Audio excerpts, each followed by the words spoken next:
Hey, what's going on, everybody? Thank you all for joining me at this time. My name is Shavi Zane, and I'm coming on to bring a message for the chosen. If you find this resonates with you in any way, please be sure to like, subscribe, leave a comment below, and let us know how it resonates with your circumstance. So, chosen, I want to talk to you all about divination.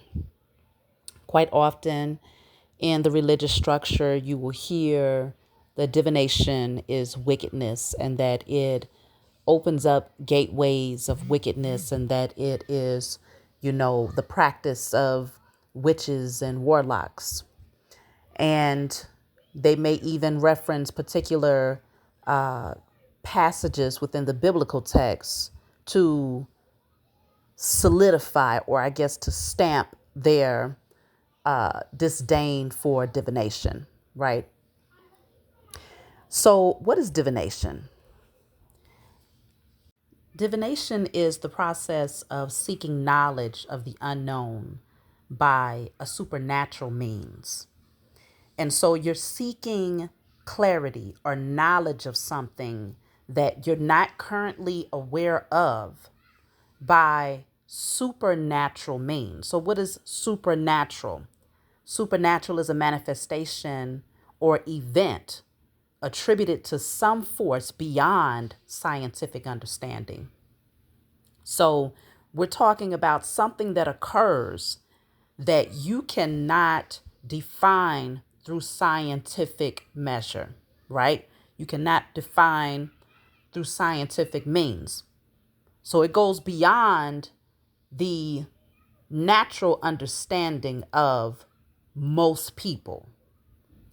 So where does that leave you with divination? It's saying that you're able to grab hold of some form of knowledge or understanding through spiritual measures. Because if you can't define it through scientific measures, then it must be spiritual. So when it's spiritual, a lot of times people are not tapped in enough spiritually to be able to grasp the tool of divination. They're not tapped in enough spiritually. When the religious structure or people who are reared up in the religious structure come forward and say that divination is evil, it is a fear-based understanding that they are presenting to you. Because a text in a book says it, and a pastor behind a pulpit speaks hellfire over it, then now it is completely thrown out by people who are highly religious. Divination allows you to tap into what is beyond the natural understanding, meaning you can't see, feel, taste, or touch it to prove its existence. But divination, when you work with cards or when you use and what's interesting is that even in the biblical text, they use stones as a form of divination. So it contradicts itself, right? Because the Urim and Thummim, I believe is pronounced, was used quite often to get yes or no answers for very serious things, right? To make very serious executive decisions as to whether or not a person was guilty or innocent, whether they lived or died. Okay, all of these things were determined using divination tools often. But yet, in that same text, it'll tell you that divination is wicked. Now, divination, especially when you're working with cards, what happens is we all have thoughts, right? You have memories, you have thoughts, you have particular events that have occurred, past, present, future, this lifetime, past lifetime. You have your physical vessel, you have your spiritual vessel. You have those who are here in the flesh and those who have crossed over into the spirit. But out of all of the things that I have just mentioned, there is a memory that is placed in the atmosphere. There is a memory, there's a frequency, there's a vibration that is placed in the atmosphere for every action, for every reaction, for every thought, For every event, there is a memory that is placed in the atmosphere. And so, as you know, energy cannot be destroyed. It can only be transferred or transmuted. So therefore, everything that occurs every second of the day, every minute of the day, every hour of the day, whether it's in your head or whether it's outside of your head, whether it's in reality or whether it's in the 5D or higher realms, everything has a frequency and it has a memory. It has a vibrational tone. And so when you use cards specifically for divination, what happens is that same frequency that exists in the spiritual realm is now brought down to the 3D and made more evident through the use of cards, because now the card is a direct reflection of the frequency that already exists in the spiritual realm. So for instance, I had a situation when I was first tapping into my gift. This was years ago. And I was speaking to my spiritual team and I was like, if this is really real, show me tangible evidence. And so my spiritual team had me sit down and write out different messages on blank tarot cards. And at that time, I was very shy, right? And I said, all right, I'm going to shuffle these cards. This is me talking to my spiritual team. I'm going to shuffle these cards and I'm going to think about a specific thing. I'm going to think about, why am I shy? That was the question that I was thinking about. And I said, I'm not going to say it out loud. I'm just going to think this thought. And I'm seeking an answer to show me what that means for me. I shuffled the cards. The card flew out, y'all. It said loneliness and shyness. At that point, I was 100% convinced that my thoughts had a frequency and that the cards would give off the reflection of that thought and energy. You can have cards that have specific symbols or colors or words that are written on them. And because that energy exists somewhere in our existence, okay, in our spiritual or physical experience, because that energy exists somewhere, if you are asking about a specific question, let's just say you want to tap into 6 years old. What happened then? What is the root of the fear that you have right now at 36? Where did it stem from at the age of 6? Where did it begin? Because that time of your existence, still the memory is still in the atmosphere, right? Because energy cannot be destroyed.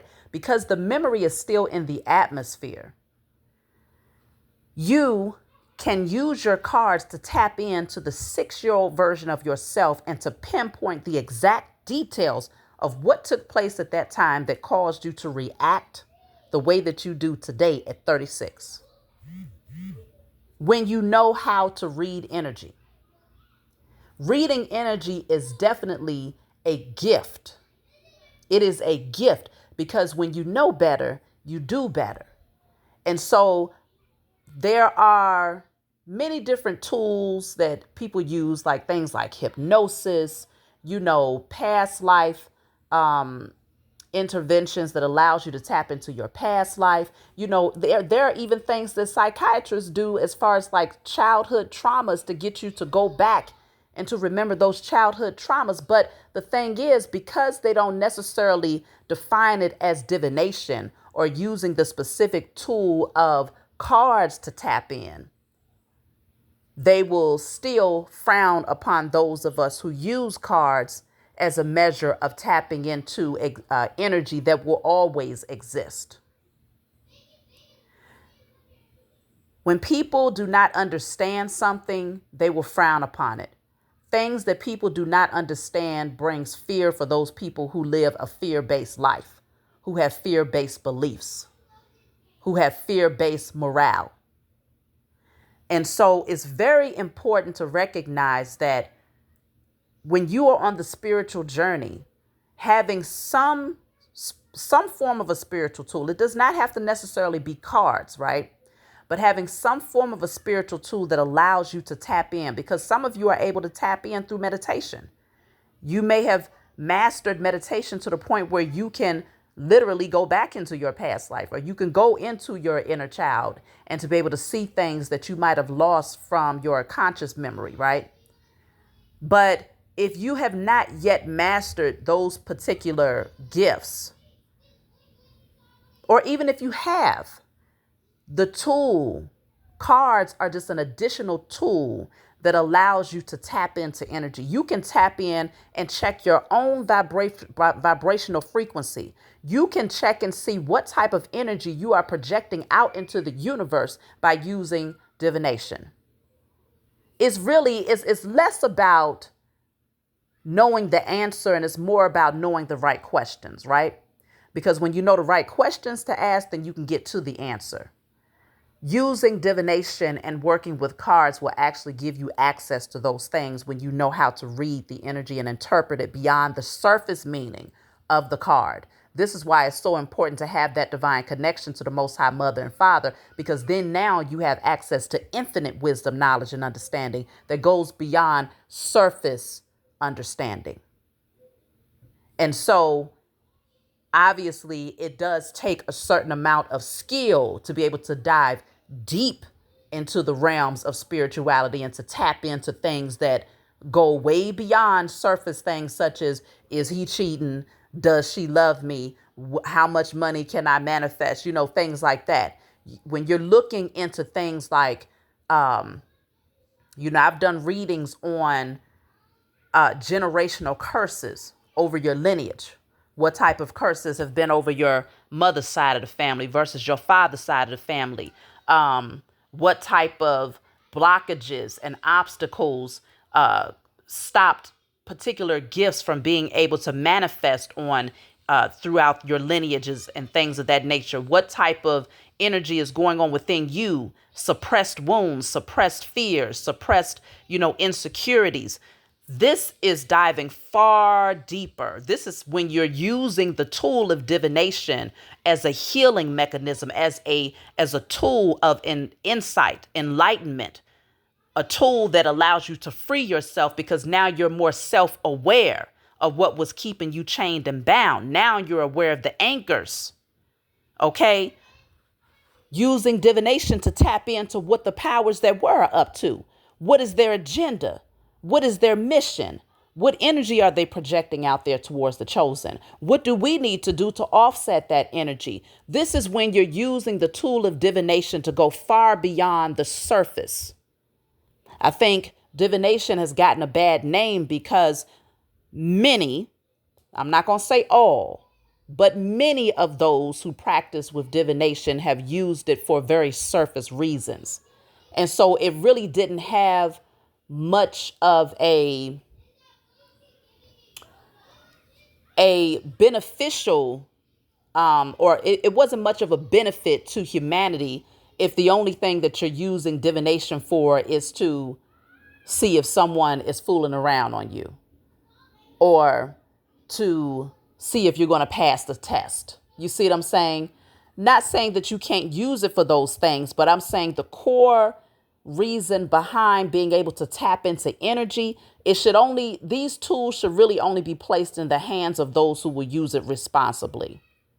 Those of us who have been given the gift of seeking into the spiritual realm and gaining very, very divine answers that go far beyond surface inquiries. Okay?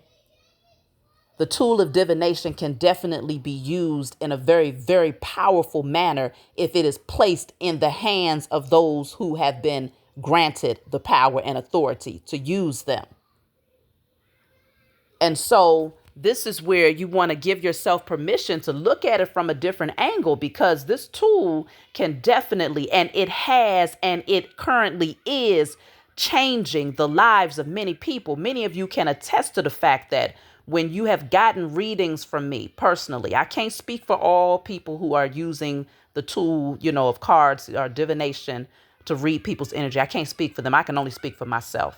Many of you can attest to the fact that when we do readings, we dive deep. Unless you coming in and you just want to skim the surface, I can skim the surface, but my preference is to dive deep. If you really want to get down to the bottom of what's blocking you, if you really want to get down to the bottom of what curses are still lingering over your bloodline, if you really want to get to the bottom of what is, preventing you from having that divine connection to the Most High Mother and Father and keeping you from rising into your divinity, then you want to look towards myself or someone who views divination from a similar perspective, that knows how to go far deeper than the surface. But it is a gift. It is not something that you can just watch a few videos on YouTube, or you can Google the definition of some cards and now suddenly you have divine access to divine messages. That is not how it works when you are given the authority to utilize divination as a tool for healing and enlightenment. But just know that it is a very real tool, and that it is one of those things that cannot be explained by science. But the evidence, the cards give you the tangible evidence that energy cannot be destroyed. The cards give you tangible evidence of that, because it will reflect what is already still lingering in the spiritual realm. Now, considering we're talking about energy cannot be destroyed, and I'm always telling you all, the rituals that we do is to destroy and release, right? Particular energies. What we're doing when we do the rituals together is we are transmuting that energy, okay? We are setting our intentions that the negative aspect of that energy is cleared, so that it can now be transmuted into a positive vibrational frequency out into the atmosphere. So what you are doing is you are transmuting the energy. When we call judgment and we say, let the highest form of righteous judgment be casted upon the heads of our enemies, known and unknown, that is a transference of energy. Judgment says that what you have put out there now has to come back to you. The pendulum must swing back. Okay? And so seeing things from a higher perspective and recognizing that not everybody, people would fear what they don't understand because they don't give themselves permission to dive deeper to understand it on another level beyond what science can explain or beyond what religion can explain. If you keep yourself boxed in and you keep allowing other people to define what spirituality is and what is evil versus what is good, then you will miss out on the various ways that the Most High could potentially use you as a vessel to help heal, enlighten, empower, and break chains off of not only yourself, but your lineage, your offspring, and other people across the globe.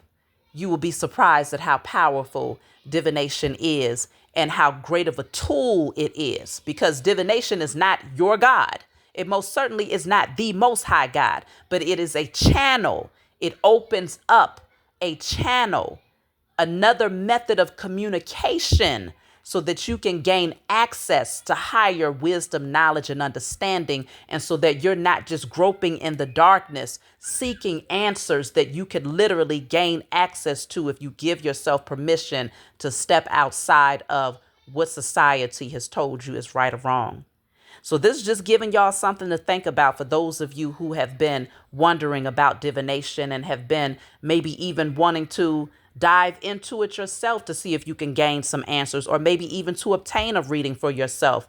Give yourself permission to think outside of the box. Do not allow fear to be the one thing that hinders you from gaining access to clear and direct answers that you have been waiting for and that you definitely need. And don't forget that the person who is actually doing the divination is the one that you want to pay the most attention to. That's really the only place of concern that you want to focus your attention to, is who is doing the divination.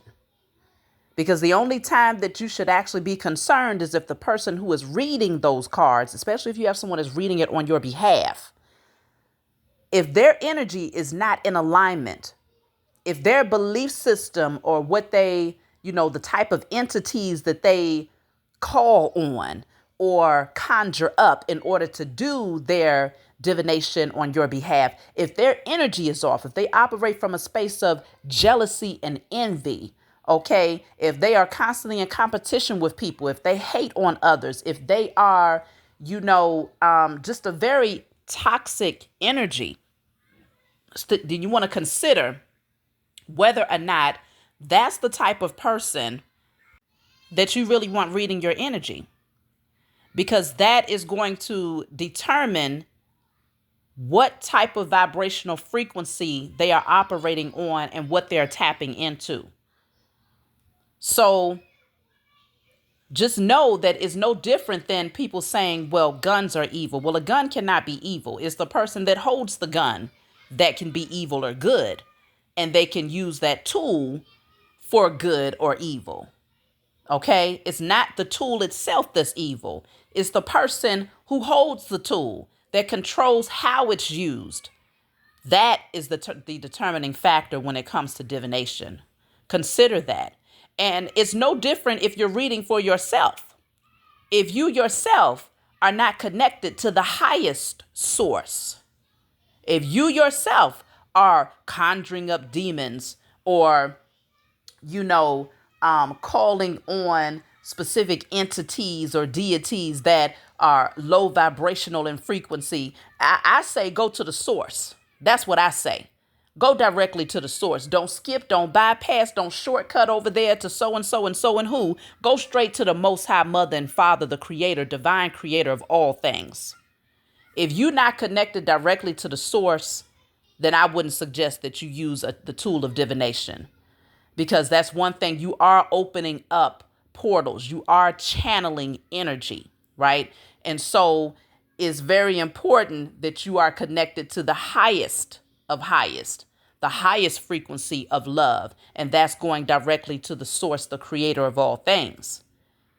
And so it's not for everybody to do. It's not for everybody to do, okay? Once again, it is not for everyone to do or to utilize, because if you are not operating from a particular frequency and if your belief systems are low, if you're toxic in energy, then you most certainly may welcome in very low vibrational messages that are not going to give you the guidance that you need. They're not going to pull you up out of the ditch that you're in. They're not going to give you the enlightenment that you need to become the better version of yourself.